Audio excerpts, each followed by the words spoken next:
Riding in my GNX with Anita Baker and the tape deck. He beat me this time. Okay, I'm doing a horizontal stream too for all the losers out there that like horizontal. So only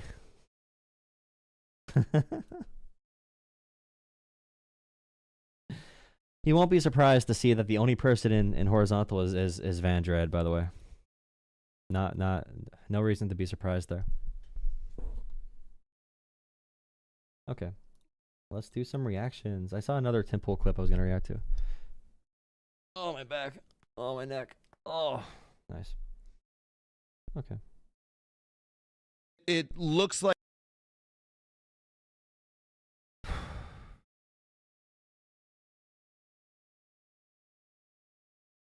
all right, another no. All right, another Tim Pool reaction. Adam Conover says Trump's presidency is a fascist takeover of the U.S. I guarantee you, if he brings up corruption at all, Tim Pool's gonna say, "Well, both sides are corrupt." it looks like a pretty clear fascist authoritarian takeover of the U.S. government. You know, it's we got people being thrown into unmarked vans. We got like the destruction of the civil service, which is like a pretty standard authoritarian tactic, like early on in a administration of that type. Yeah, it's like sort of remains to be seen how far they'll get and if they'll actually be able to transform in America in the ways that they're trying to. But yeah, it's pretty. My side of America, people are a little on edge. It's a little frightening to folks. Yeah. My take on that would be largely because corporate corporate. So corporations are mad about the tariffs, or Trump is doing what needs to be done, and it might be uncomfortable, but finally someone's doing something, right? Press is lying to them, largely. Corporate press is what lying. Corporate okay. press? There's no corporate press left, hardly. Well, I would say their viewership has rapidly diminished. Yeah. But still, when you look at, there was a Real Clear Politics aggregate polling found that they didn't do it necessarily by demographic. They did it by decade age bracket. So it was like 20 to 29, whatever. Every age group except for 70 plus was pro-Trump. Was a few points above. Real Clear Politics did an average, and they said that every age group in except America, for 70 plus. Every age group except for 70 plus is pro-Trump. Yeah, let me see if I can try and find it.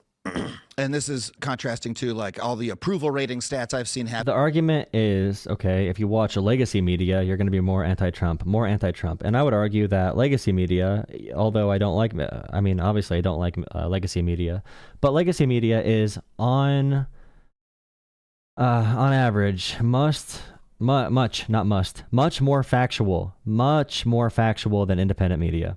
There's some standard of truth and evidence on legacy media like ABC, NBC. If you get your news from Facebook or TikTok or Twitter or whatever else, you're gonna have more low-informed voters that don't pay attention that much, and they voted for Trump the last second because they saw him on Theo Von. Have him at like 47% and dropping or something that. It's largely based on the older crowd. Just old. That seems like the opposite of media consumption. Also, over 70, you care about your Social Security and Medicare. I don't like follow this really closely. Yeah, I don't know how to find this image because it was a few weeks ago. But let me see if I can try and pull it up and talk at the same time, which I probably can't. But I don't actually. Do you want to see if you can try and find it while we talk? Otherwise, I'm going to be sitting here typing. No problem. Out of my mind. Yeah. So what I would say is like the obvious story, we debated this last week live, is the Abrego Garcia story. Mm-hmm. Yeah. And so the take that I've typically seen from liberals is, actually, I'll use a specific example. The David Pakman subreddit. Pakman, of course, has millions of followers. The David Pakman subreddit. Out of every response you can get from liberals, you go to the David Pakman subreddit as your representative example. He gets 100 million views per month. And his audience on Reddit was saying, this is just a family man who is trying to escape harsh conditions in Central America, who has been effectively disappeared by the Trump administration. Mm-hmm. I've been on the Pakman subreddit. Some people do talk about the person for sympathetic reasons. So, for example, if you're in El Salvador, all these gangs, escaping to America at the age of 16 and being able to work and not have any crimes, like literally have no criminal record that entire time, and then get on a work permit and still be working in America as a sheet metal apprentice. You could say that's a pretty interesting story that is kind of American. If all those facts hold up, that's kind of an American story, right? Someone escapes either a dictatorship from Venezuela or a gang rule, like a gang rule country like El Salvador, and they make it to America. Like, that's a pretty interesting story. But also, I know David Pakman's subreddit, and I know David Pakman, and I know these types of liberals. They hyper focus on the due process and legal portion of it. The right wing is projecting on the left when they say this, because the right wing only cares about this guy's a scary brown guy that has an accent, speaks a different language, child abuser, wife beater, trafficker, illegal alien, gang member, terrorist, with no evidence. But yeah, the right wing is projecting when they say stuff like that. Which is a gross mischaracterization of what happened. If we were to say that a judge granted Abrego Garcia withholding of deportation due to Barrios 18 in Guatemala and threats against his life in El Salvador, then the question of due process is he needed to get a hearing as pertaining to that withholding of deportation. But he did already have two hearings in which he was determined to be an MS-13 gang member. He was pulled over and law enforcement believed him to be human trafficking. He has 2 filings from his wife for beating her. She was filing orders of protection. And so it's fine if filed by his wife, who talked about being fearful from a past relationship, and they were withdrawn. They seeked counseling or whatever, and they seem to be having a pretty good 4 or 5 years at this point, like up to now. If, in my view, the liberals... And regardless, that doesn't matter at all. I mean, I fall into the trap too, because you want to defend someone against just like accusations people make. The liberal side of things, or the, podcasters like Pakman and Brian Tyler Cohen and others, are going to say, hey, he was supposed to get a hearing. Agreed.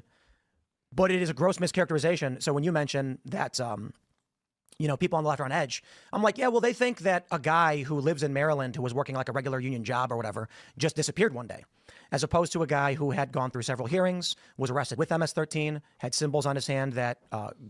Those 2 things are not facts. Arrested with MS-13, had symbols on his hand. Law enforcement believe were MS-13 gang tattoos. Yeah, they can believe it is. The hearsay evidence that the ICE agents had, they were from another informant who wanted to get off. So he just said that Abrego Garcia was MS-13. The area that the MS-13, I guess, like sect was in, the area they criticized.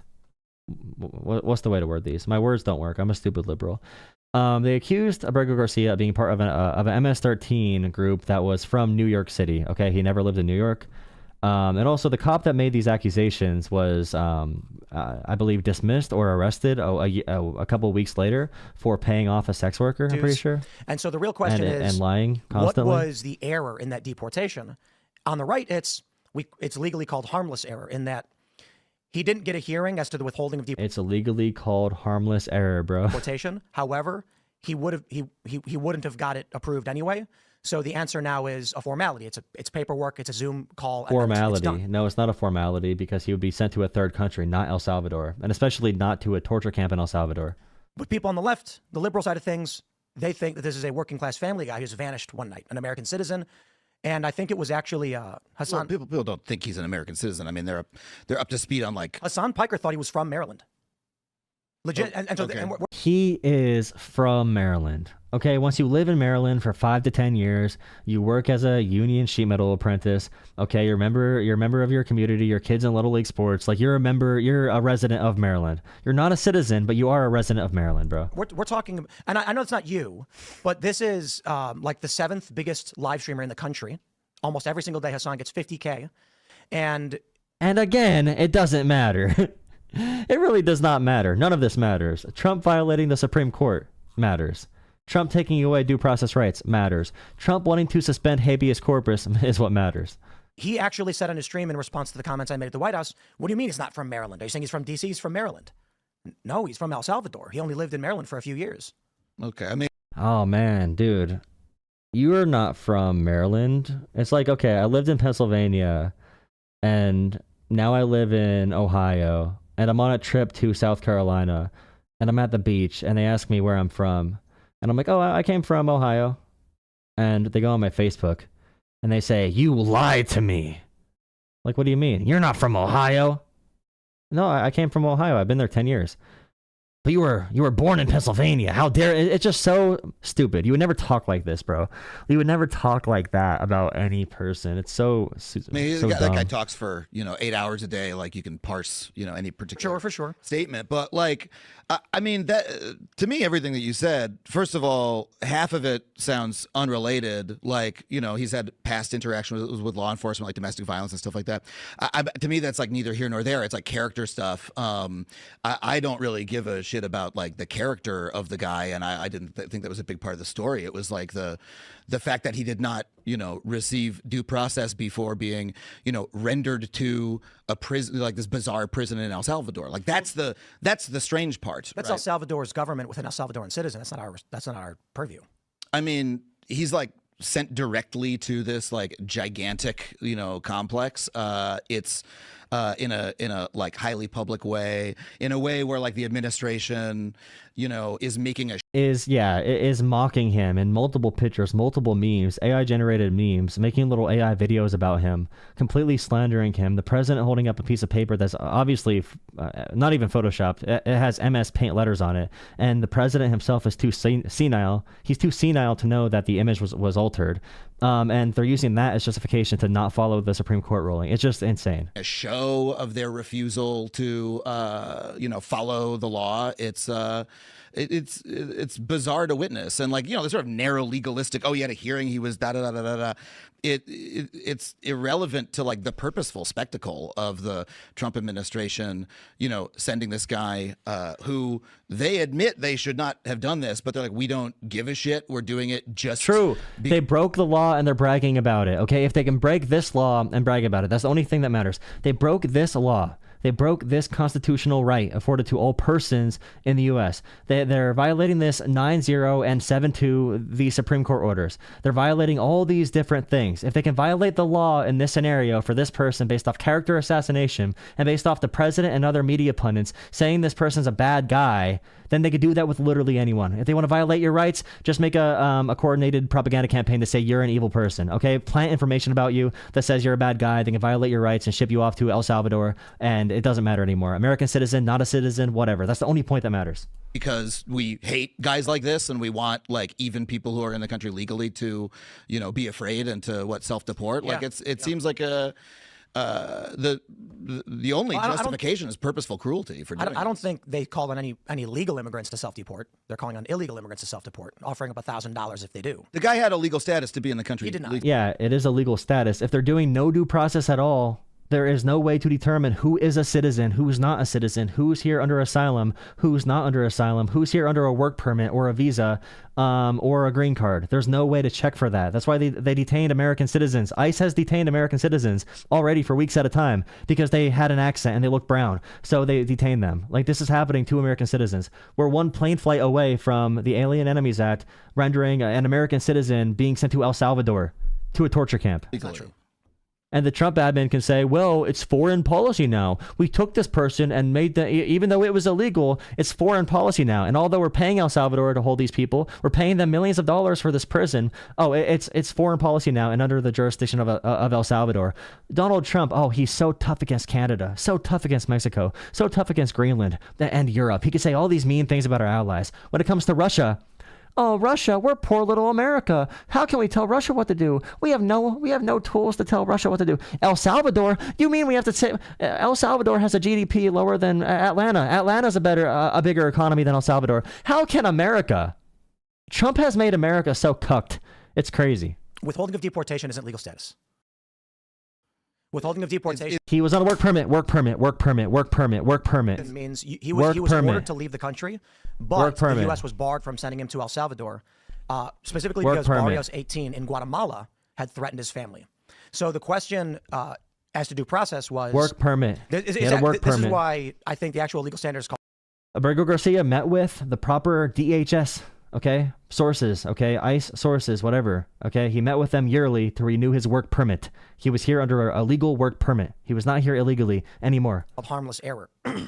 If he actually got either USCIS interview as to the withholding of deportation, it would have been voided because El Salvador no longer has the crime rate that it did 12 years ago or 10 years ago. The issue is You can't just say that, okay? You can't just say, well, the courts would have reversed this decision. They would have reversed this decision. And by the way, Bukele works with the freaking gangs. Bukele works hand in hand with the gangs. One reason that Bukele wants to bring back these MS-13 gang members is because he's afraid they're going to snitch, okay? are you still at threat from Barrios 18? The answer is no. And so then your withholding of deportation is void. We can deport you.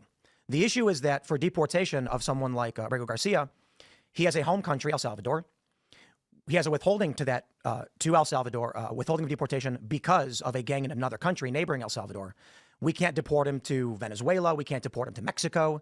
That requires treaties. The U.S. doesn't have those, though we do have a treaty with Venezuela, with El Salvador as it pertains to Tren de Aragua. So what ends up happening is he had 2 orders of deportation. He conceded in 2019 through his lawyer that yes, he was here illegally. Yes, he had been found to be here, to be removable under the law. And he requested 3, there's withholding of deportation, there was asylum, and then there was, I forgot the third one is, it's you can't deport him because of a fear of torture. It's like a UN thing. And they denied 2 of them. Asylum was denied because he didn't apply for it in a timely manner. Deportation to El Salvador was granted because of Barrios 18 in Guatemala. And then the last one was denied because there's no torture provision. The remedy right now would be a Zoom hearing where he gets on a computer, talks to these are executive judges, by the way, and they would just say, withholding denied. Welcome to El Salvador. You're an El Salvador citizen. I think. No, the solution is, the Supreme Court, they're not dumb. And it's a 6-3 conservative Supreme Court in which Trump added 3 of the justices. The solution is to facilitate the return of Abrego Garcia so the proper processes can be followed, because you cannot just violate court rulings or we have no government and no country. If you have no court rulings being followed, we have no country. That's the only thing that matters here. We don't even have a country anymore. We don't even have a country anymore, guys. We don't even have a country. We don't even have a country, guys. Nice. Okay. Need another video to react to.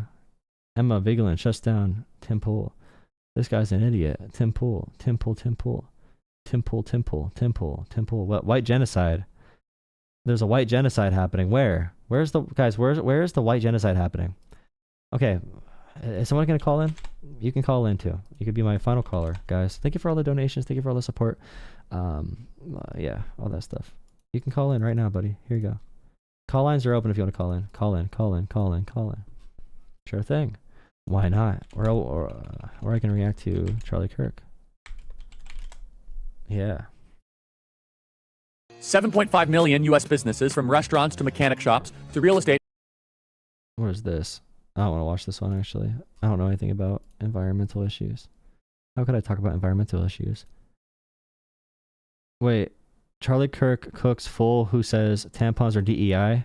Mr. Simple, you've said some very nasty things about me online, so the floor is yours. Thank you. Simple question, Simple Black Theory. What do you think about blind hiring? Are you for blind hiring? No.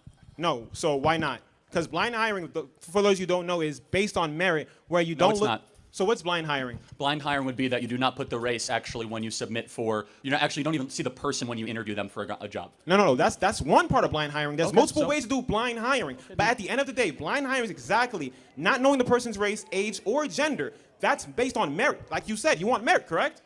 Well, hold on. Those things can factor into merit as well. For example, if I'm trying to hire for an Amazon warehouse worker, and all of a sudden I find out that they're at 69 with 1 year left from retirement and the age is not disclosed, wouldn't I prefer to have a 24-year-old man than a 69-year-old woman who's overweight? You're moving the goalpost. Let's bring it back here. No, I'm the not. whole point was about blind hiring, No, right? you said race, sex, and age Right. is not incorporated. Correct. I think you should have a full picture of a human being is when you hire them. So you care about diversity.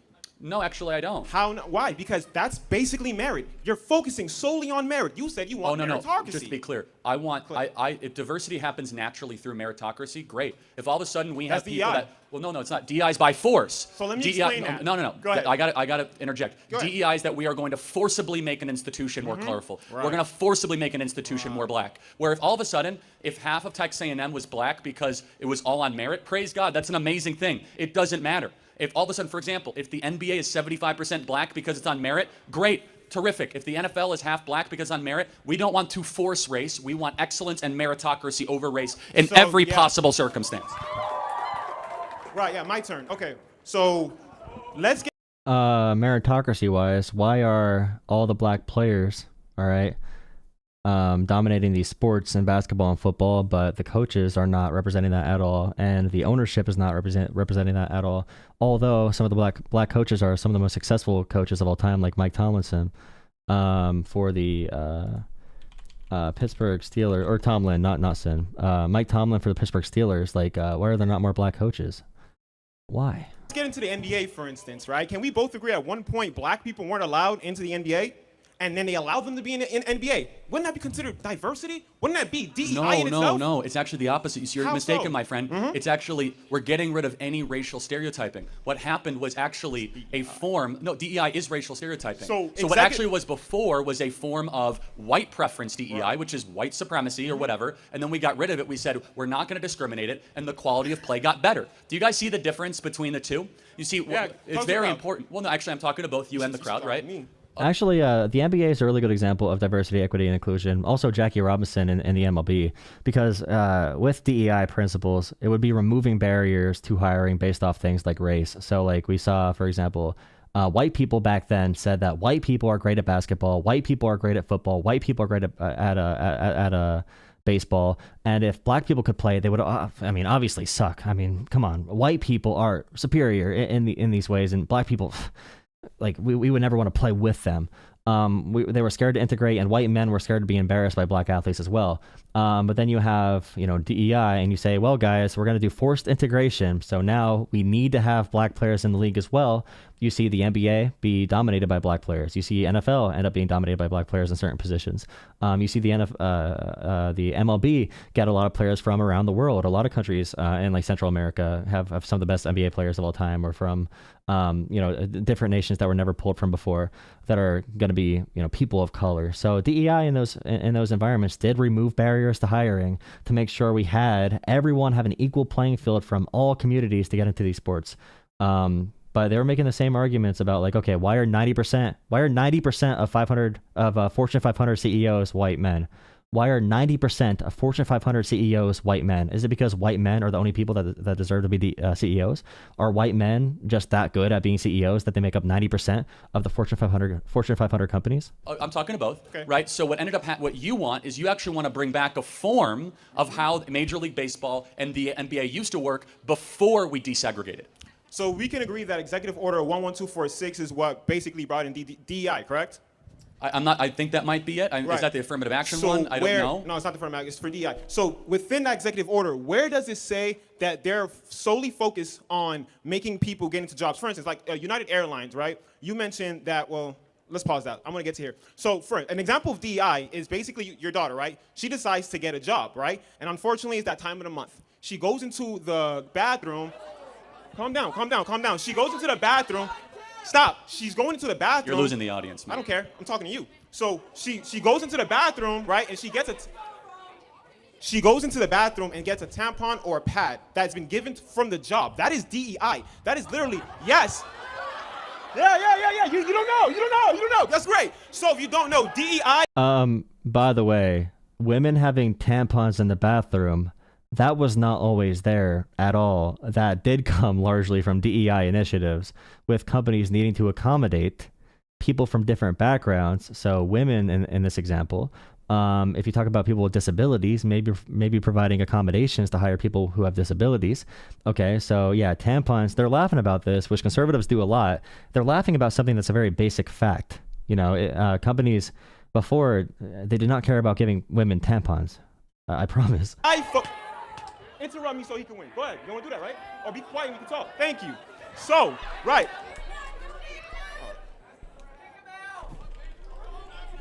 Can I continue?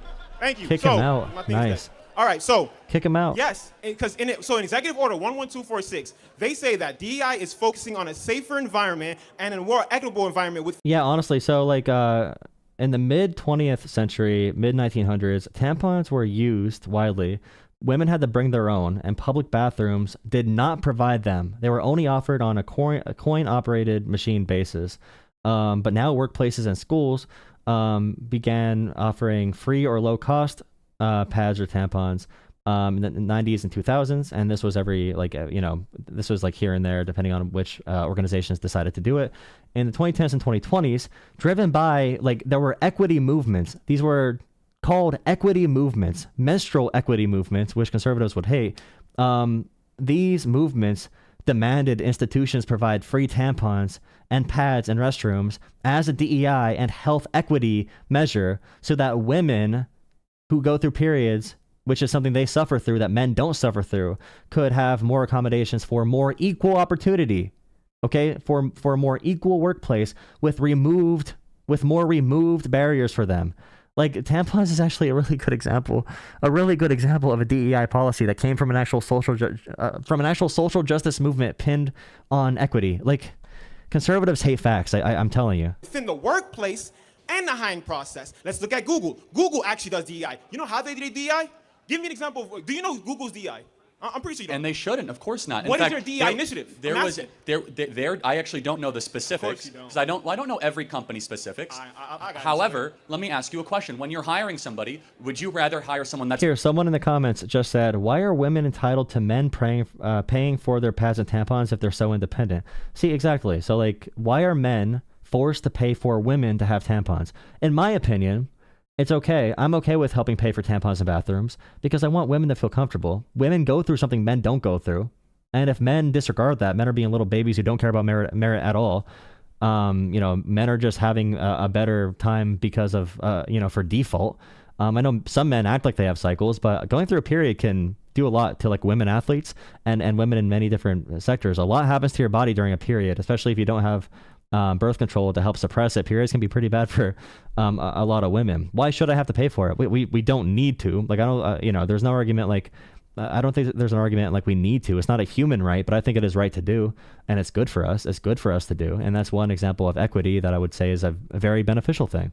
Women should probably have tampons and stuff. And have access to them in the workplace. It creates a better work environment, a better collaborative environment, and it removes barriers for success and merit. That's black or someone that there is excellent. So that's what we're talking about. That's not what DEI is. Please drop a like on the stream. Please drop a like on the stream. Hit subscribe. We have 400 viewers, only 16 likes. I know many of you hate me, but please drop a like if you're watching back on YouTube. Drop a like and subscribe. I have very bad ratios on my videos. A lot of dislikes, not a lot of likes. Please drop a like. Actually, it is. So let me prove it to you. As I said, according to the Student for Fair Admission Supreme Court case, black students were able to get into Harvard with affirmative action, which not is DEI. Affirmative action. Time out. You're Time out. You're getting too worked up here, man. Okay. Time out. Affirmative action is DEI in practice. You see, DEI is a theory. Wasn't it struck down by Supreme Court? Yes, and they still ignore it. So why are you bringing it up? Because they're still ignoring it, my friend. So let's focus on my question I asked you. Hold on. Let's get back to the core macro tenet, which I think is very important. Correct. Which is, wouldn't you prefer a country built on excellence and merit, that not is what one DEI does. based on forced pigmentation diversity? Why does somebody's skin color matter? No, tell me. What differences do you as a black man and me as a white man have, and why does it matter? Okay. So why does it matter? So let's look at, because again, you don't understand what DEI is, and you're trying to put it into one stance, which is not. So, thank you. The battle between good and evil. Nice. Right. So I mean, I have an idea of what President Trump signed, correct? But because he got rid of that executive order. Right. And in that executive order, it says literally, y'all can Google it too. It says that DEI focuses on both the workplace and hiring. Oh, now, got it. So does it now focus let on me diversity? explain. Now let me explain the Does it DEI have the word initiative. diversity? Yes. We should not have any forced diversity. Period. End of story. It's not forced diversity. It does not say forced diversity, and I'll put money on that too. But does it say diversity? It says diversity. Yes. Well, then it's forced diversity. But it's not forced diversity. Then what is it? It's a suggestion. So the law says, for example, if someone has a disability but they can do a job well, they should have a chance to be hired by an organization, or we should probably hire those who have disabilities to our organization. We don't want to miss good candidates because of them having a disability, or because we don't like their gender or race, or whatever it might be. Okay, so diversity to that point is removing barriers to make sure we have accessibility, accommodations, all that kind of stuff. Equity is about like fair treatment, access, opportunities. Can we give our applications out to as many communities as possible? Are we giving opportunities only to certain groups? So if we only give our job applications to the richest, whitest suburb and we have no black applicants, that might be an issue. Like, why don't we have any black applicants? Is it because black people cannot do the job? Or is it because our organization is not doing good outreach? We don't need to give black people the job just because they're black, obviously. That is affirmative action, and that's actually not affirmative action.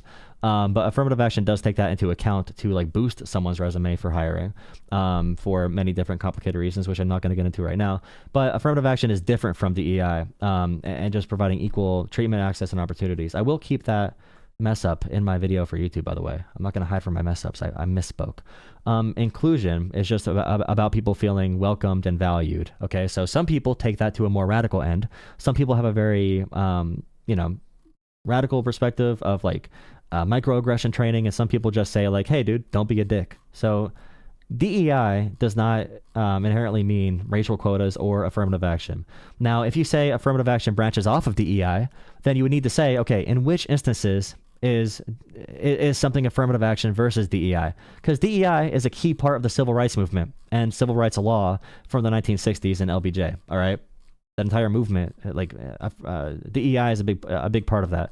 Now, affirmative action, you could say it spawned from it, but if you take away affirmative action, you can still have DEI. All right, so you can still have DEI without affirmative action, but you cannot have affirmative action without DEI. So that is true, but again, it's one aspect that you could say is not fair. But DEI in general is still a good thing. You can say something like DEI is nuanced. There's some parts I like, some parts I don't like, and you could say, okay, this part seems discriminatory, which is what the Supreme Court case was on. You can agree or disagree, but you could say this part of it is not good. But there are still pretty distinct things when we're talking about equal opportunity employment versus quotas. Okay, big difference there. Correct me if I'm wrong. Tell me if I'm lying. Does it say forced diversity in the executive order? But it has the word diversity. Does it say forced diversity in the executive order? Let me get this straight. Executive order with the word diversity. Can I give you an example of DI initiative? Forced diversity? Let me give you an example of DI initiative so you have a better That was my phone ringing. understanding. So let's look at Google, right? Google's one of the hardest companies to actually get into. In fact, I believe it's a 0.2% chance that you actually get the job, right? They actually run a DI initiative. Their DI initiative is called a hiring committee, where they have a diverse group of people that have been working on it. Awful. How? So you're telling me Google sucks? Google actually is, honestly. So y'all using Bing. Y'all using Bing. Honestly, ChatGPT is way better than Google recently. I don't know about you guys. No, but honestly, to your point though. Google, I mean, YouTube is by far the best platform for online content, and it has been for decades, pretty much. I guess the DEI ruined that. Yeah, I don't know. I mean, Truth Social and Rumble are. So Google has lost its competitive edge in a lot of ways the last 10 years. Hold on a second. Again, Google does a lot right, but hold on. Google has lost the social media war. Google tried to launch a Facebook competitor, an Instagram competitor. Failed. They tried to also launch a Zoom and a Skype competitor. Let's focus on the conversation. Failed. That has no proof. Oh, crap. Google could not compete and completely overtake every market in every single industry. Crap. They couldn't become a full monopoly. By the way, Google Voice is used a lot. Google Meets is used a lot. Google Drive is used a lot. YouTube. It's just a dumb point. Google's market cap. Google's market cap. And all of these big tech companies, use DEI. Like, Facebook only doesn't because they sell our data and they manipulate kids into killing themselves to make profits. And Facebook wants to pay off Trump and get in Trump's good graces, so Trump doesn't hold them accountable for it. So they do DEI, anti-DEI policies to suck up to Trump so they can get favors from him. But even Facebook did all the DEI policies on their meteoric rise to the top. Cap, otherwise known as Alphabet, has actually missed expectations over the last 2 years versus Netflix, Amazon, and Apple and Microsoft. In fact, there was a prediction 10 years ago that Google would be the first $3 trillion company. Right. Turns out that it was actually Microsoft that was the first $3 trillion company. Now, of course, Alphabet is a very good company in a lot of different ways, but if your argument right now is like, well, because one of the biggest companies on the planet has embraced a bad idea, what is your argument exactly? They're still one of the best companies in the world. Not because of that, because they were built by merit and it's being destroyed by diversity. And they use Microsoft literally has a huge page about global diversity and inclusion. Like, there's literally so much on Microsoft's website right now about diversity, equity, and inclusion. Like, it's actually one of their key points about their public outreach. It's like, okay, dude. Yeah, DEI ruins companies. Yeah. DEI to get that merit. Listen, if they're hiring people, yes, it makes sense. If you're doing a hiring process and you have a hiring committee that is DEI and they're hiring the people that's making the company as great as we just said, your argument is that DEI takes away merit. It does. But if we see that Google is doing well and they're using DEI, how the hell are you saying that DEI is not making merit? First of all, Google has not had this hiring committee around since its inception. They have. Not since its inception, but they had it for a while. And the people in the committee are people who's been there for a while, which is very diverse. Apple, their board just voted to keep DEI. Their entire shareholder vote just voted to keep DEI practices as well. So literally the most successful companies in American history. Secondly, you have not answered this fundamental question, though. Go ahead. Which is, can you tell me when an organization gets forcibly more diverse, it gets better? Google. Again, I just proved to you Google is Google. Okay. I just gave you Google. Again, they use DEI. Not only are they one of the best companies. Oh yeah, I hate that argument. Great. I mean, again, it's just they're fine. I'm not gonna like totally kind of crap on Google, but like more importantly and more. Also, the question Charlie Kirk likes to pose, which is really hard to answer because it's a really dumb question, is how did this company get better because of DEI? Even on the margins, like, it can improve and not make a huge company-wide systemic shift, right? So you can have DEI make a better, healthier workplace and a work-life balance, or welcome more people from different backgrounds who are very skilled, and it can like not change the trajectory of your entire company. But Charlie Kirk's claim is the real claim he's making. We don't claim DEI is going to make companies excel to the moon because they did DEI, and DEI is going to lead a company to being the most profitable company of all time, the most innovative because they do diversity, equity, and inclusion. We're just saying that DEI is probably a good thing to do. It invites the best and brightest from every single community. It removes barriers for disadvantaged groups or minority groups, or whatever group has any barriers. It makes sure we hire people from different backgrounds and we don't just block out people based off their immutable characteristics, and it can just like be decent for your company's culture. It doesn't need to be a huge economic gain, but Kirk is saying, Charlie Kirk makes the case that DEI is collapsing the entirety of Western civilization, all right? And he cannot even make a case of a company that had issues about DEI, caused by DEI, other than conservatives getting offended. Literally, Charlie Kirk's entire argument is, I think it's bad because I'm offended by it. I think it's bad because I'm offended by it. That's the entire argument, because Charlie Kirk would never be able to answer that question turned back on him. More broadly, I do think you have to answer the question, So why, I can't. why does skin color matter at all in hiring? Answer that question. Why Great. does skin The point is, and he's going to say it, the point is skin color should not matter, but for years and years and years and years, it has mattered, which is why 80% of managers or 70% of managers are still straight white men, and 90% of CEOs are still straight white men. Like the people that earn the most in our society by far are straight white men. It should not matter. But when it comes to the proportions of income and wealth and merit, there are groups in America that don't get hired based on many characteristics they cannot control about themselves. skin color matter? So, if we look at basketball, because you love talking about that, right? Can we both agree that at one point there was no black athletes, and then what happened? They diversified. We got rid of forced segregation, which is a form of DEI. And that diversified. Oh, Charlie Kirk is going to say that forced segregation is a form of DEI. Forced segregation is a form of diversity. Forced segregation is an example of equity. Forced segregation is an example of inclusion. Diversity, equity, and inclusion. So those principles are done by forced segregation. Wow, Charlie Kirk supporters. You guys don't gotta be dumb weenies. You don't gotta be stupid little weenie hut junior brats. Come to the bright side. It's gotta be tiring to make no sense all the time, and to be ruled by complete emotion. Just being pampered brats. It's gotta get tiring. He just said that segregation was caused by diversity. Segregation was caused by equity and inclusion. Like, come on, guys. You don't be this much of a pushover.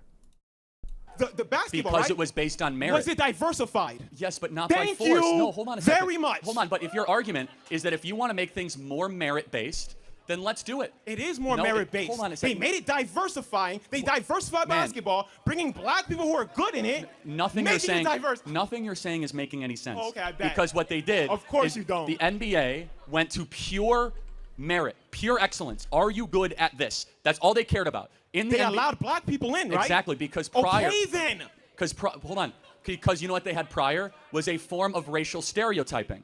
And you want more racial stereotyping. Your worldview is indecipherable from the KKK. Racial stereotype. He's going to say it's not different from the KKK, bro.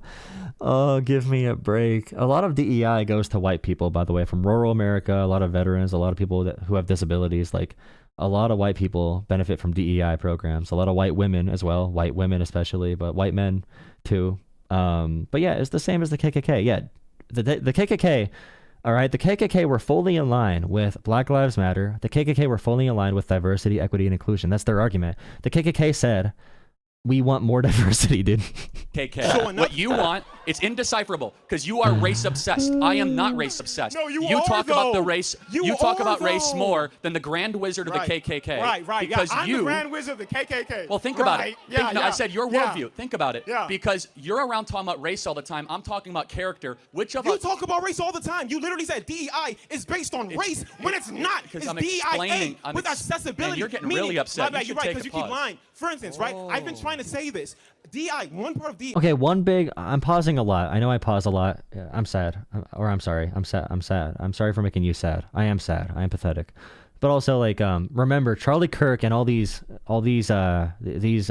individuals back here, they are very pampered in America. They have not gone through much.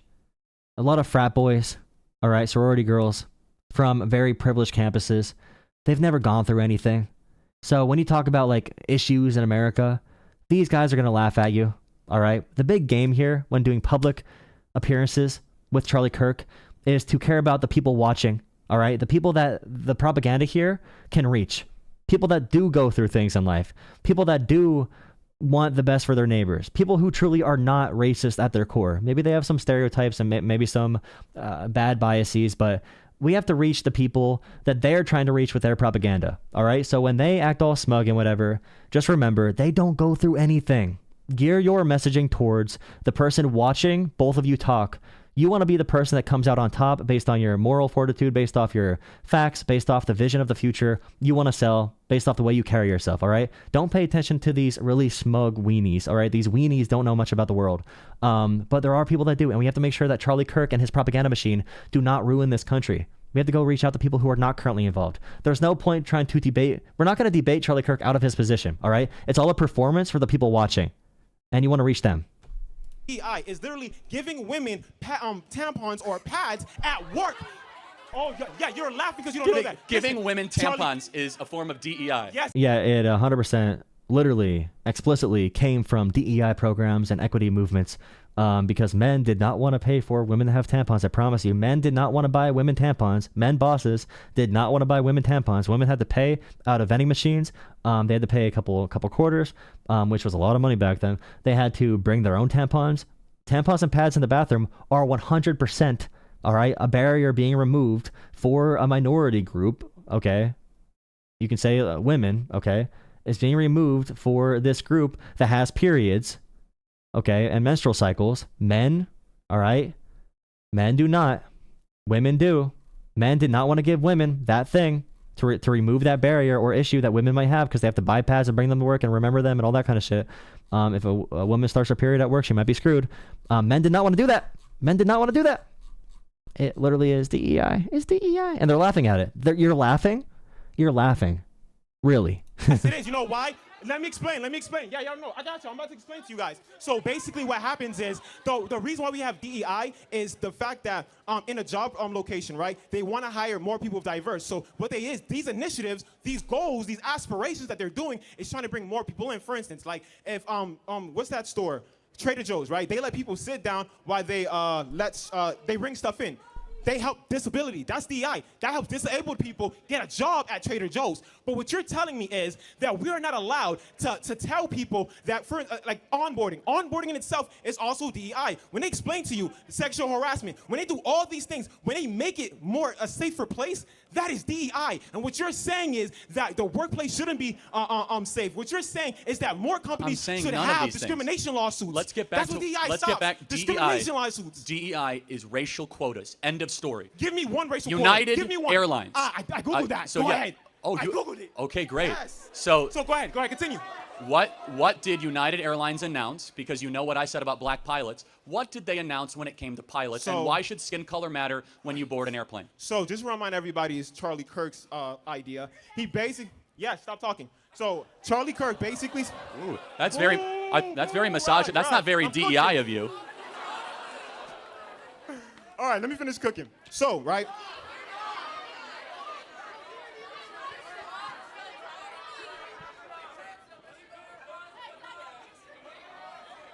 So, can I finish? So, I'm not gonna say anything about race, but it is funny that the one time I see someone who's like black on here and like showing some type of emotion and he's getting shouted down by the entire crowd. I haven't seen any other speakers here get shouted down by the crowd and encouraged by Kirk. I'm not gonna lie. I'm not saying it's a race thing. I'm not saying that, but it is. Charlie Kirk said that they're basically hiring women of color to make 40 or 50%, right? But when you actually look into it, what happens is... Women and people of color. Right, women and people of color. What happens is they're creating a program that's allowing women to train to become pilots. If you actually look at the requirements for these programs, it's nothing different than any other program that trains pilots. But you told people that they're just hiring women when that's not true. First of all, I never said that. Second, yes, you did. I did a video on it, guy. Yes, I know what I said. Secondly, when you hire based on race and not on excellence, you end up compromising the standards of excellence. They're not so that statement right there, when you hire based on race and not excellence, you end up compromising excellence. So when you say DEI, it's like, okay, if there's a pool of pilots and we have black pilots, white pilots, and black pilots are like 5% and white pilots are 95%, and we only hire 1% black pilots, why are we having a gap there when it comes to qualified black pilots and qualified white pilots? Why are there so many white pilots hired when we don't really hire other pilots? And you'll say like, okay, well, what barriers are there? Why are there no black people applying to fly United Airlines? We have to do outreach to make sure we have black pilots because, you know, it seems like a barrier to employment from a group that we don't currently have. We probably want to pull from that group, probably for corporate reasons and also for skill reasons, for sure. And you're pulling from a group of people that is all people who have skills, that are very skilled, that qualify for the job. Okay. The idea that they're going to pull from someone like, oh, this black guy can't fly a plane to save his life. He's actually double blind. He's actually completely blind. He has two left hands, and you know, he's able to. He only can see through sonar. He can only see through like Neuralink cameras on his like. If like that would be an issue, right? If that really was happening, putting unprepared people in these positions, but that's not happening at all. And the people that think it is happening, or they say it's happening, it does sound like they feel black pilots just, you know, if they get the job, it needs to be DEI. There's no way in hell a black pilot would be able to fly a plane and not crash it instantly. Like, come on, he's probably listening to rap music up there. He's going to go too crazy and just forget he's even flying. Like, that's what they think when they say, like, oh, DEI pilots. It's not a real concern. It is. And I don't like framing everything in racism, all right? I don't do that. I'm against the microaggression training, the consultant fees they do. I'd rather just say, like, this guy's being a dick, and let's talk about the real direct racism where we can find it. I don't bring up race for every conversation like some people do on the left. But this is 100% fueled by racial animosity and believing that black people are just incapable, unable, whatever the words are, to do anything. That requires responsibility. Whereas I would say, for example, if there's a black pilot, I know he worked his ass off. being someone in the professional world, for a black person to get into like to a C-suite position, they got to work their asses off, bro. Usually when I meet people who are like, you know, from other backgrounds, they get the job because they had a parent who works there, or they have a friend's parent who has a parent who has connections. Yeah, usually a black person in those positions have to work their ass off much more than others did. Allow me to finish without interrupting. All right, go ahead. When you hire based on race and not on excellence, you end up compromising excellence to be able to pursue race. We know this with Harvard, University of California. We know this with major companies. We know this with the government. Exactly. DEI, that is affirmative action is DEI philosophy in practice. Already. You're bringing DEI philosophy in practice. My statement. They are actively defying the Supreme Court decision, or they are contorting their policies to try to fit their own DEI agenda. But let me ask you a question. If you were to board a United Airlines, I didn't get the finish. Go ahead. If you were to board a flight with United Airlines, would you rather have a pilot that is qualified or one that is diverse? Answer the question. Wait, that makes no sense. Why is there two different things? How is it different? When you go to American Airlines... Because in the pursuit of diversity, you sacrifice excellence every time. Yeah, so that question alone, okay, again, I don't bring race in every conversation. I try to avoid it because I talk to a lot of people who would get mad about race issues, so I try to ease them into these conversations. But this question alone is 100%, like, I don't like using these words because the right wing has ruined them, but it's white supremacy. It is. Oh, there's no way to tie together excellence and diversity. You can do either diversity or excellence. Would you rather your pilot be a good pilot or a diverse pilot? Huh?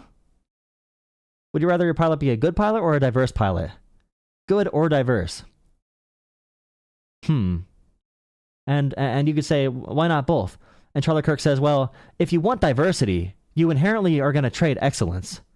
All right. He's just making the argument implicitly that if you do diversity, you're going to have less excellence. Ignoring the facts, ignoring everything else. It's 100% relying on people to shut their brains off and focus 100% on the racial biases. Whether they are actively hateful towards black people or other minority groups, or if they have some type of bias within themselves that makes them think that black guy cannot fly a plane. A black guy flying a plane? Are you kidding me? He's definitely not qualified. He's a DEI hire. Because they call politicians DEI hires who are elected by the representatives as well. Or elected by their constituents as well. 100% just a white supremacist talking point. We know this with Harvard. Right. We know this with Yale. So we know this with the military. Right. Every time, Right. every example that we pursue diversity, an institution becomes less excellent. So it becomes subpar. When you go on a plane, do you go to the pilot and ask for their credentials, or do you believe that the airline did the right thing and hired the right? So you ask No, for I their don't. credentials. Actually, you don't. I'm starting you don't. to. So, well, so, hold on. so I for start some to doubt reason, it. we That can was have my both statement. diversity and That merit was my things. statement. Right. My statement was if you're going to go from 4% of the pilots being black to 50% of the pilots to be black, it begs the question: you are going to lower the standards. So my you are question going is, to, you're going to put a square peg through a round hole. You are going to force something that naturally is not happening, and you will all of a sudden be playing a very treacherous and dangerous game when you board a plane. When I get heart surgery or if I board a plane, I don't care about the color of the skin of the person doing it. Right. The actual facts about this, and by the way, if you don't care about the color of their skin, you would not even have this conversation. If that were true, Charlie Kirk would not even have this conversation. Okay, he would not have this conversation if he did not care about the race of the person. He does care about the race. He believes the race makes them inferior. Okay, this is the answer to what Charlie Kirk is saying. But all available data shows us that, in fact, white pilots have a higher rate of accident than non-white pilots. But the facts don't matter here. It's all about racial bias and emotion. I want excellence and I want meritocracy. Yes. So, stop talking. Are you talking? So, right, let's get back to because you're talking a lot. Final point, then I'll get to the next question. Yeah, that's fair. Okay, so again, going back to what you said, because like I said earlier ago, you said, and I forgot this is ISU, you basically said that that women are being hired to become pilots, right? Now, first, that's a lie. That's based on a program. Second, correct me if I'm wrong, becoming a pilot is based on skill, correct? It's not based on height. It's not based on physicality. It's not based on nothing. It's based on skill, meaning Not that always. if you're being, so what is it based on? Because based on a now public lawsuit with the Department of Transportation in 2016, 2017, air traffic controllers and pilot standards were lowered in pursuit of diversity true. I goals. looked at that too. Because of over They 15. added more Let me shit. finish. Because of 15 whistle. The standards were changed because of a low supply of air traffic controllers, and this happened under Donald J. Trump's administration. The rules were literally changed under Trump's admin. All right, the DEI rules were adjusted. And by the way, the air traffic controllers under Trump were talking about hiring more black air traffic controllers, not to do it in the name of diversity or in the name of just like, we need to fulfill our quotas, but because they lacked air traffic controllers. And they said, hey, if we can't get air traffic controllers, we need to get more of them. How do we reach out? How can we reach out to communities we do not currently get applicants from?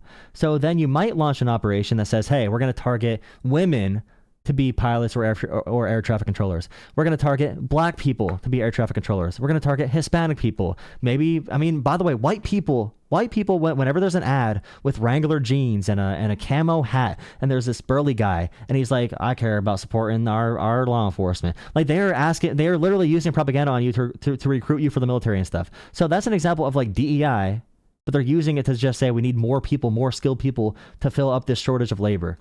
whistleblowers that said the standard of air traffic controllers and pilots were being sacrificed in the pursuit of diversity, You're lying equity, again. and inclusion. You're lying again. Okay, I mean, people can do their own independent research, and they I've also... done it, and you're lying. They actually made it hard. Well, thank goodness no planes were crashing at that time. And now that Trump killed DEI, planes are crashing again. I guess DEI saved us. They add more scenarios within the FAA. Again, everybody you here can Google it right now. Yeah, okay. Go ahead. Again, the documents bear out exactly. We now have... Yeah, I'm booking it. Next. We have air Next. traffic Next. controllers after air Next. traffic controllers have said, in the pursuit of making air traffic controlling more diverse, we have then lowered the quality of air traffic controlling. So at the end of all this, what you basically told me is that if merit matters, it doesn't matter, because when we mentioned blind hiring, you said you're against that, which is based on merit. No, time out. They said that they want to prioritize a group above what is meritocratic. I didn't say that. That's what United If Airlines you said. want, They said I'm half. so confident. They Read said the half. executive order out loud I'm talking about United right Airlines. now I'm not talking about the in front of executive order. everybody. Again, they All right, said yeah, half next. of all their You got new cooked. hires. You got cooked. Again, Hey.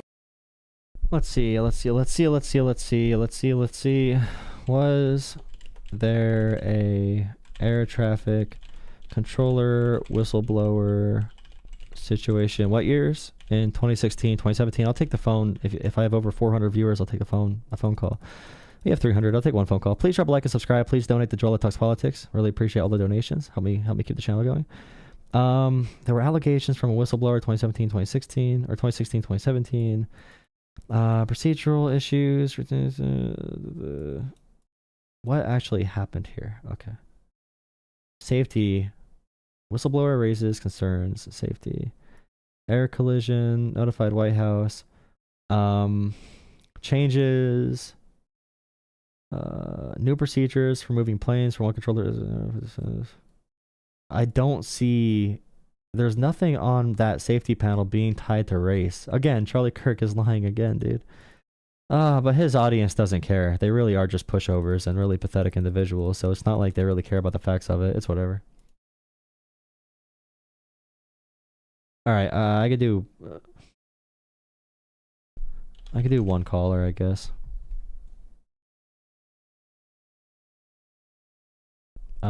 Thank you for watching and subscribing. Like, it really is like 300 people. It's not nothing to laugh at. You know, it is a, you know, that's a lot of, it is a lot of movie theaters full of people.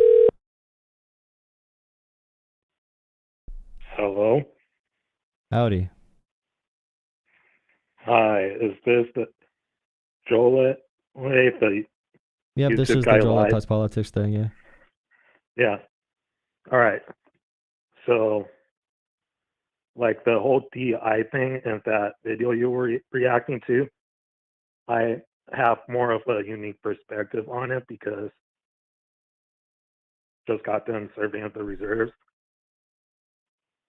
So what I notice is there's a lot of men, doesn't matter what race, that are getting overlooked for jobs and and women and like the LGBT community gets hired on over a lot of straight men. And so I get overlooked because no one wants to hire someone that needs 1 week a week off. I mean, I live in Nevada where weekends are required to work.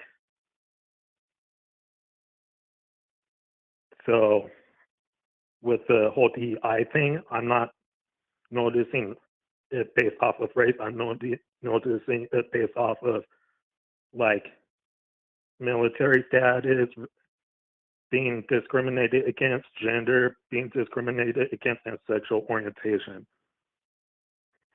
With my experience.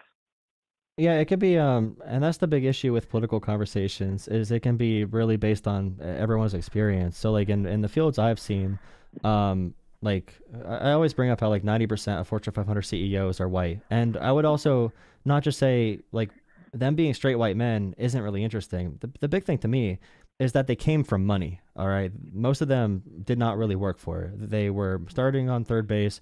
They had an easy bunt to get to home, and now they're super rich. They're the most powerful men of all time. It's not merit-based at all. So the biggest thing preventing merit from taking hold in our society, in my opinion, is 100% wealth and money being passed down, opportunities being passed down. And I'm not saying like every DEI program is perfect, obviously. I mean, white people hire white people more than not, and black people hire black people, and a bunch of cultures hire cultures that they relate to. It's just human instinct in many of these situations. But the big thing we try to address is all of those barriers. So how can we remove barriers and get people from all these different communities? And yeah, I mean, you brought up some other cases that are a really big deal.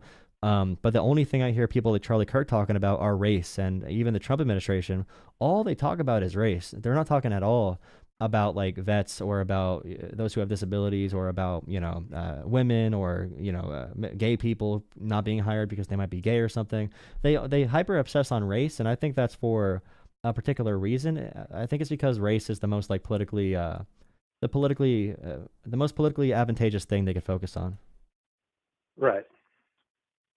And mind you, I've always worked hard. I always have had a job.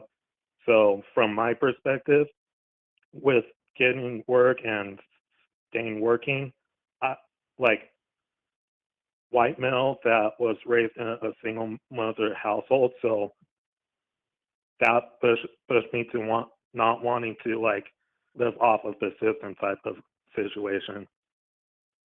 I'm from and people don't talk about how people only talk about how the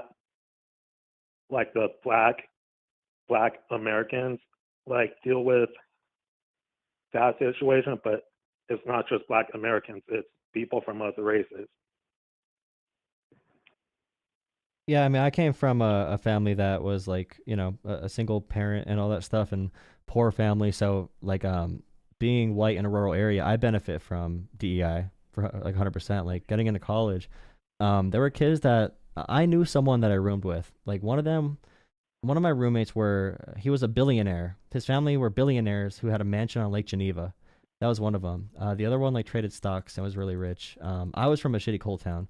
And the other one, his parents spent $40,000 on his SAT tutoring.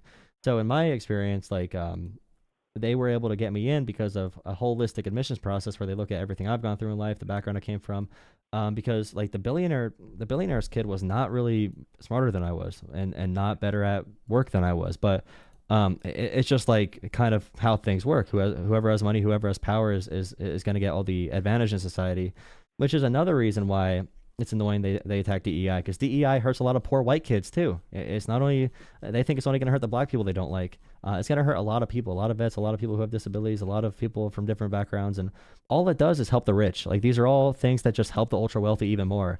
And I know Charlie Kirk gets funded by the ultra wealthy, and that's probably one reason he talks about it so much. And that is probably one of the reasons he talks about it so much. But also, one thing I've noticed, with like some of the jobs where you don't need a college degree, someone with a college degree gets it before me. And mind you, I've tried going to college. College is not my thing. I just think most like career fields in this country need to revert to apprenticeship programs. Yeah, and that should be viewed at more, of course. And people that can go to college are going to most likely either be in debt or their parents can help them get in. And someone said, I am bi, and TBH, I would hate being hired just because I'm bi. I would hate being hired just because I grew up poor. The issue is when taking into account for like legacy admissions, being poor growing up makes it harder to do things. So they can look at me and see that I'm a better candidate, although I have a lower SAT score. It's not being hired just for these characteristics. It could be for a multitude of reasons. No one gets hired just because they're gay or just because they're bi or just because they're black or just because they're white. It's always a combination of things. Mostly it's because of relationships. But for colleges, it makes 100% sense. Like I can go through conversations I've had with these kids who have super high SAT scores. Many of them are not very smart. They're not very smart people. They know how to do tests well, but they don't know how to work in the real world, which is, that's why you need holistic admissions for the person that said that. Oh, yeah, no, I see your point. Like from my point of view, like someone that doesn't do well in like a actual school setting, I do well in apprenticeship programs, which is why at 35 now I'm considering going into the sheet metal apprenticeship program, which those journeymen make like $47 a hour. Yeah, definitely. And yeah, it's a lot of luck too. I mean, I'd probably say 60% of success is luck, and then 40% is hard work. You need the hard work to get it done, but luck it gets you opportunities, and being born into a good family. And I'm gonna get off after this. I really appreciate the call, and I think you Yeah. would sympathize too, where it's like, um, if you're wealthy or if your parents are wealthy, like I know poor kids that went to college and they got in the frat game and the party game with their friends and, you know, got into drinking too much, and they had one chance to succeed. When you're poor, when you're from a working class background, you have one chance to succeed. You might have a chance to start one business in your entire life. You might have one chance at a good job. You might have one chance to really accomplish what you view as a good life. But when you're wealthy, you could fail 50 times. You could bankrupt 15, 20 businesses and be completely fine because you have that cushion. You have parents who are going to help you out. You have friends and family that can get you more jobs if you fail. You have people that can sign on to loans for you to get you really low rates if you want to invest in a business. Like, there's so many things for a mortgage. Like, there's so many benefits to having an easier start at life. And all I talk about is like the 100-meter dash example. If we're going to say it's a meritocracy in America and everyone has an equal start, then if it's a 100-meter dash, there should be no one running 150 meters. There should be no one who's running 10 meters because their parents are rich. There should be no one who starts at third base and is already pretty much all the way home just because their parents are rich. If we really care about meritocracy, then we should care about it. But I mean, there's no way to have a true meritocracy. And I think the word meritocracy, they use the word merit just to attack groups they don't like, whether it's poor people, working people, black people, whatever the group is. They use meritocracy to say if they have a job, it cannot be from merit because, of course, they don't have merit because we don't like them, I guess. I see your point there. Like, from my experience growing up in Nevada before, like, the DI conversation started, like, companies were really good about following federal law, which pretty much aligns with looking at merit 100%. And so I've actually seen where DI does discriminate in like a town in a state that is primarily tourist or mining and that stuff. Yeah, definitely. And someone said the only thing that should matter when you're hired is your work ethic, your experience, overall effort implemented into your work. The issue is, like, we're human beings, and I'll tell you right now, the best positions, even if you're qualified for a job, if you want to really get a job, you want to go to the same restaurants and bars as people that have connections and people that are, you know, able to give jobs, because college. The biggest benefit college gives you, if you don't go for like STEM, because if you go for engineering and you get good grades and all that, you're going to get a good job. But for any field where you need connections, the biggest thing about college that helps poor kids is it puts you in the proximity of wealth.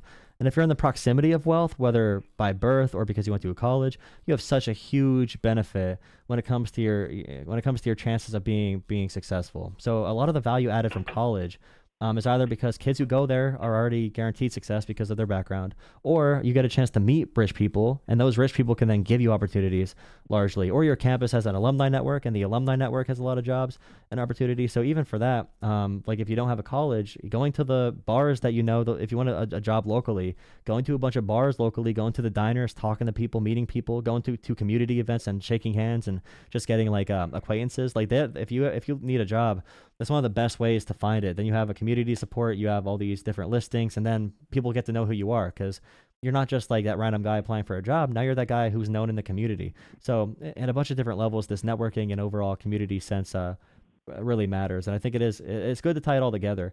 And I would say that many commentators who do this kind of work from California, New York City, Massachusetts, I think I am special because I've been in every single one of these backgrounds. Saying that kind of in a humorous way, obviously, but I do have a way to connect it. Like, they're very college focused. Like, I would never call someone dumb for not having a college degree. Like, I know it's not true. Some of the smartest people I know don't have college degrees just because they were not in a position to go to college. They had shit happen in life. They didn't have the money to. They didn't like the colleges that were nearby. Being in a classroom didn't work for them, but they're very, very, very intelligent. And we need to be able to have intelligent conversations with people who do not have these formal degrees. Because then people like Charlie Kirk, who I view as a pretty poisonous personality, he will win because he is willing to go out there and it doesn't matter if you're right. It matters if you can respect people and you know, reach them in their hearts before you can like shift their brain. So I try to keep that in mind as much as I possibly can when talking for hours. Like, I'm going to end with this. Like, I see where you're coming from with the successful people in college and everything. I like to put out a counterpoint where, like, college wasn't for me, but doing like 6 years in like as a drilling reservist, like the Army has a lot of resources where you could get civilian certifications in IT and that, like EMT and all that, like voucher programs, so you don't need to go take a college class. It's easier. And I will also like to counter argue that there's plenty of people that have done apprenticeship programs. Like, I know someone that has done an electrical apprenticeship program. He just started his own electrical company. So and it's like I see a lot of people like that are successful without having to go to college. Yeah, we don't need to hate each other either. We all do jobs. Like I'm someone who's in college. I work a job that's more white collar, but I'm the first person to say we should be paying people more who do the actual work in society. Like even fast food workers. I go in McDonald's and I'm like, holy crap! Like McDonald's workers are on high and like they are stressed all day. Like with how busy it gets and running around constantly, they do very hard labor. Like they really do. It's very difficult work to. I mean, it sounds funny to people who hate working class people, but that's a stressful job. You have to smell like fries all day, and then you see all these assholes coming in doing DoorDash orders, and you have to prepare DoorDash orders. You have to take care of the people in the restaurant, in the drive-thru. Like even those jobs. Like I'm the first person to say we have to respect everyone in the job they do in society. And it's so funny because I feel like I don't know. Republicans are the first people to say cut taxes on the wealthy, and cut all the working class benefits and just like trade stocks to make money. And Democrats do that too much too now. So I want to be able to change that with Democrats. But that's a future conversation. I appreciate the call. Hope you have a great night, man. Thank you. Yeah, you too. All right. Thank you. Have a great one. Thank you. All right, guys. That's it for me tonight. I'm going to go do some things. I am busy tonight. Going to play some video games all night. Thank you for watching. Please drop a like and subscribe. Please donate to Jolah Politics on PayPal, Cash App, and Venmo. PayPal, Cash App, and Venmo. Really appreciate all of you. Have a great night. I'm gonna go. Join Discord. Please join Discord. We need more people talking in Discord. There's a fiery conversation happening in Discord right now. It's in my channel description and all of my video descriptions. Go in those descriptions and find my Discord link and join it. All right. Here's Discord in the chats. Dropping it again. Moz can drop it again. Join Discord, please. We need more people in Discord all the time. Thank you, SP Mario. Thank you. Yeah, there's a lot of things to consider, and the story about me and the billionaires my roommate billionaire and the stock traders and the people that get all this SAT tutoring. There are individuals who I met in college who are not very smart. All right, they have said to me they are not smart, but they paid for SAT tutors as much as you pay for a car, and they studied every single day just for that one test. All right, and they just got drunk every day in college. They were throwing up in the bathroom on a Monday at like 6 p.m., bro. Like, that's not merit. That's privilege. Okay, thank you. Have a great night. Have a great night, guys. See you tomorrow. I'll be back tomorrow night. Thank you, guys. Have a good night. $25 an hour. Nice. You just called DoorDash driver asshole? Jolah, you claim everyone should be respected, but you just called DoorDash drivers assholes. Hypocrite mother. I am a DoorDash driver. You idiot. I average 50 orders a week as a third job. After my one job and YouTube, I DoorDash. You dumbass. I'm allowed to say the DoorDash slurs. It is annoying if you're working at McDonald's and then you have to make a couple DoorDash orders. I feel bad for them. You idiot. You're insulting my culture and my people. How dare you? You would never have double D's like me. Back off. All right. Have a good night, guys.